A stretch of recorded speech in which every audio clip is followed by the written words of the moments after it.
Bonjour, je suis Vincent Bouvet du blog initiation-photo.com. Dans cette vidéo, je vais vous montrer comment réaliser une flamme de bougie. Donc vous voyez à l'écran l'image support que j'ai téléchargée sur le site pexel.com sur laquelle je vais ajouter une flamme de bougie à cet endroit-là avec le filtre flamme de Photoshop.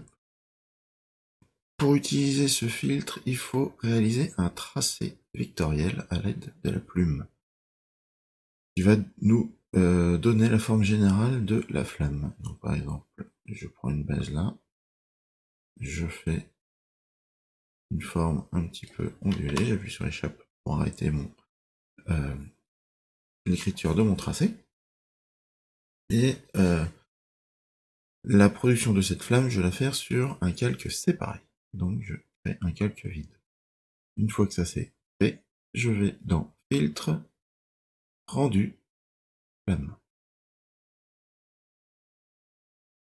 À plusieurs paramètres. Donc ici vous allez choisir le type de flamme que vous souhaitez utiliser. Dans notre cas, c'est la version 6, flamme de bougie.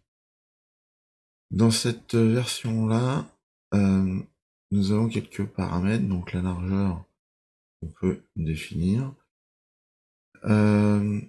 Ici, l'angle, ça joue pas, ici, ça joue pas. Ici, on a une case si on veut donner une couleur à la flamme autre que la couleur naturelle de la flamme. Si on souhaite avoir une flamme bleue, par exemple. Cocher et de choisir la couleur. Dans notre cas, c'est une flamme normale, je ne coche pas. Et ici, la qualité de la réalisation. Donc là, je le mets en affiné. Calcul très lent pour quand il s'agit d'une petite flamme, franchement, on voit pas trop la différence en termes de temps. Et au fur et à mesure qu'on se dégrade, donc la basse, on voit que on n'a pas le même rendu comme ébauche. On voit que c'est vraiment très négatif. Ici, pour des petites flammes comme ça, on voit pas beaucoup de différence sur les hauts niveaux. Bon, mieux vaut prendre la qualité maximale que votre ordinateur est capable de gérer. Ensuite, on a les paramètres avancés. Ici, on a des paramètres de turbulence. Donc là, j'ai choisi 6. Si on pousse à fond, ça va nous faire des effets de déformation de la flamme. La flamme de bougie est plutôt linéaire, donc je mets peu de turbulence. L'effet pointe, ici, de la même manière, on va venir lui donner une forme un petit peu générale. La notion d'opacité, l'opacité, ça va être un petit peu les dégradés et à quel endroit on crame. Donc là, j'étais mis à 10, si on pousse tout de suite, on a des valeurs très fortes. Comme on va utiliser des modes de fusion derrière, dans mes conseils, c'est plutôt de choisir une petite valeur ici, pas trop petite, sinon vous allez quasiment rien avoir, mais on pourra toujours venir renforcer après, en dupliquant les calques, une fois qu'ils seront faits. Donc je vous conseille de choisir une faible valeur à ce endroit-là, et les autres paramètres dans le cadre d'une flamme de bougie n'interviennent pas. Ici nous avons la forme générale de la bougie. Si c'est violent, on va aussi avoir des déformations un peu fortes. Et ici, c'est les formes aléatoires, ça va être un petit peu son ondulation. On peut faire de l'aléatoire, c'est lui qui choisit. Et là, on peut paramétrer une valeur, donc là 40,4, qui va donner des différentes ondulations. Une fois qu'on a réglé donc ces paramètres, on fait OK, et on a la flamme qui est créée. On revient dans tracé, on désélectionne le tracé pour pas le voir, et on voit la flamme. Pour le coup, la flamme, par rapport à la taille de la bougie et de l'image, est un peu faible. L'avantage de l'avoir fait sur un calque séparé, c'est qu'on va pouvoir utiliser les outils de transformation classiques pour venir la replacer ou la modifier. Donc là, je déplace. Donc là, j'ai sélectionné le point à partir duquel il va faire l'extension, donc la base de la flamme. Je augmente un petit peu la taille et je viens un petit peu mieux la placer avec l'outil déplacement de FV. Je viens là-dessus. Donc là, j'ai positionné ma flamme, et la flamme là, elle est en mode normal. Vous allez pouvoir tester différents modes de fusion pour que la flamme s'intègre un petit peu mieux dans votre image. Pour le coup, avec le fond blanc, personnellement, je trouve que lumière crue est un petit peu mieux. Et voilà, donc, pour ce qui est de l'intégration de la flamme, on va dire que c'est quasiment réalisé. Maintenant, on peut aller plus loin. Déjà, la flamme, telle qu'elle est, on peut la modifier de manière à améliorer sa forme. Donc ici, on va lui donner une forme un petit peu plus englobante au niveau de la mèche. Et pour ce faire, je le change en objet dynamique. Je viens prendre l'outil fluide. Je viens zoomer sur ma flamme. Et avec l'outil déformation classique, je viens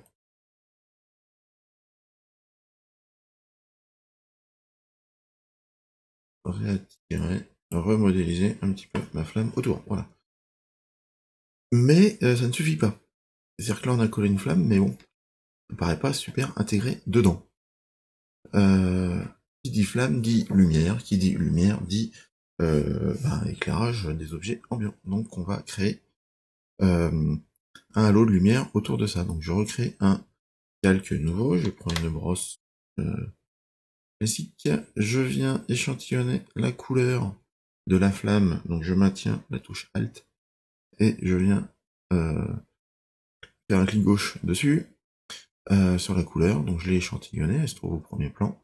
Je viens mettre une brosse douce, donc dureté à 0. Et sur mon calque vide, je viens y mettre, centré au niveau de ma flamme,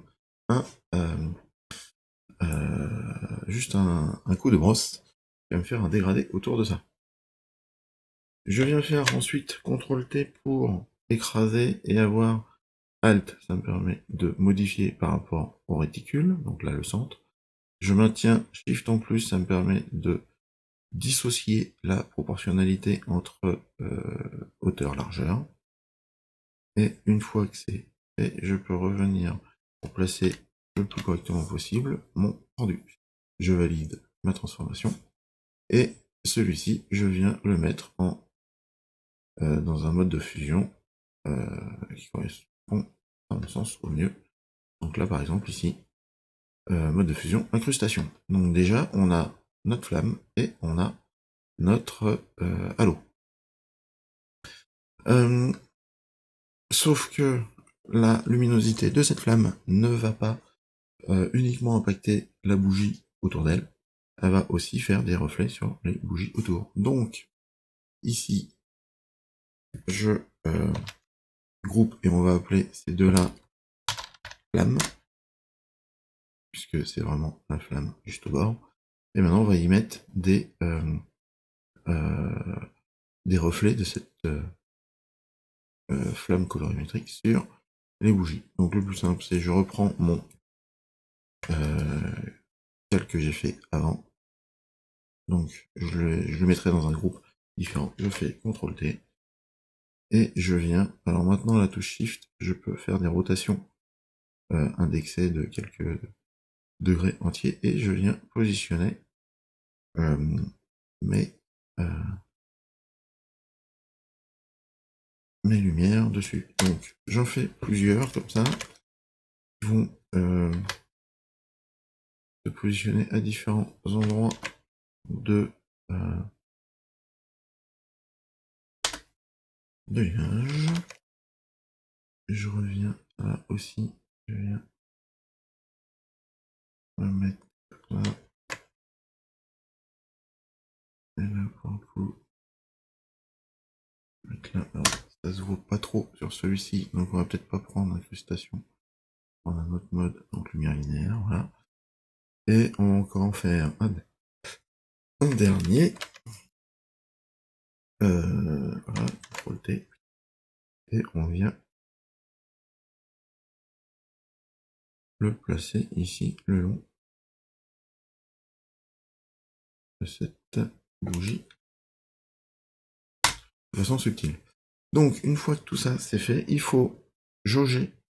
Donc, concrètement, qu'est-ce que j'ai? J'ai 3 calques qui sont en mode de fusion, incrustation, exactement la même chose que ce que j'avais là-bas.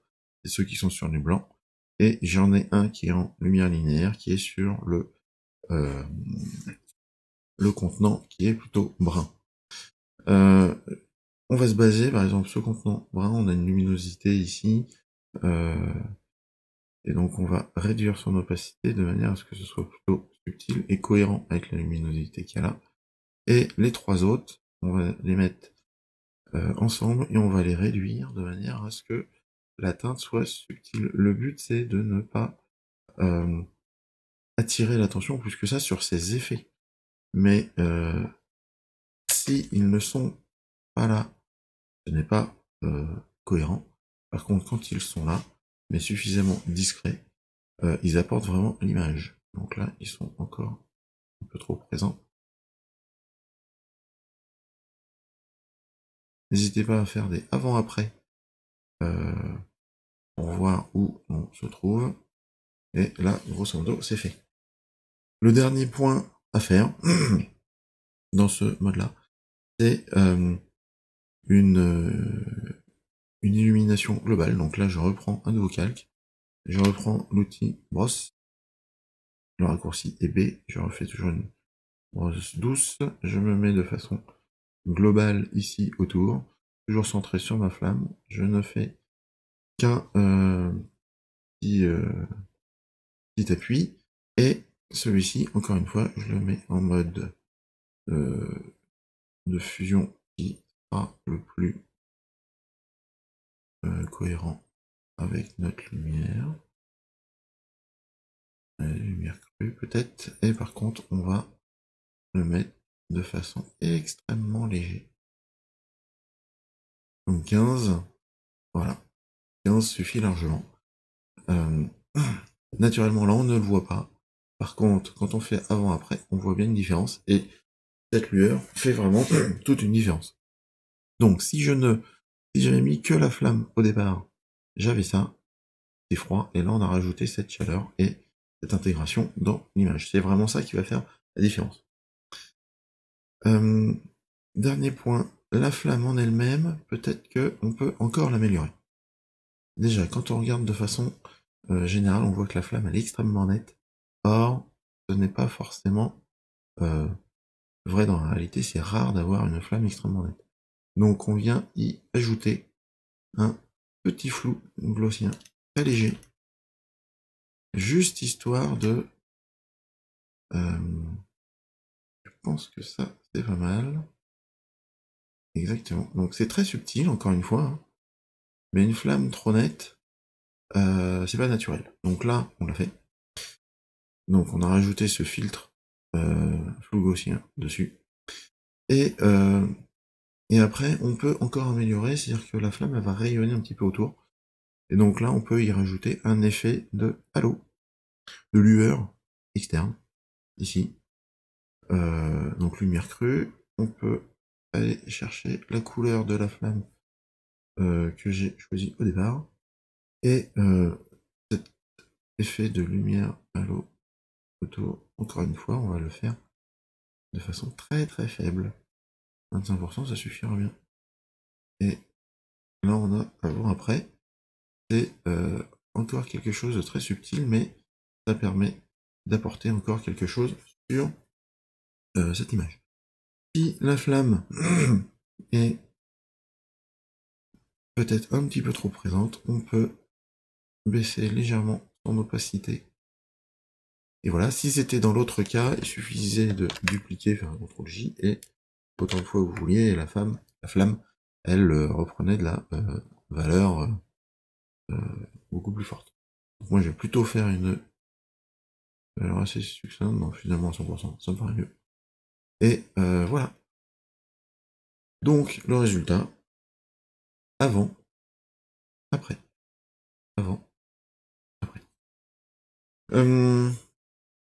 Donc voici pour la réalisation de cette cet ajout de flamme de bougie. Donc si vous avez aimé cette vidéo, je vous invite à cliquer sur le pouce vers le haut, à vous abonner à la chaîne YouTube et d'activer la petite cloche pour être averti de chaque parution d'une nouvelle vidéo, à partager cette vidéo avec vos amis, mais le top du top est de vous abonner à mon blog initiation-photo.com en scannant le QR code affiché à l'écran, et en échange vous recevrez mon guide gratuit sur le chemin de votre inspiration, qui vous aidera à développer votre créativité. Merci beaucoup, au revoir et à bientôt.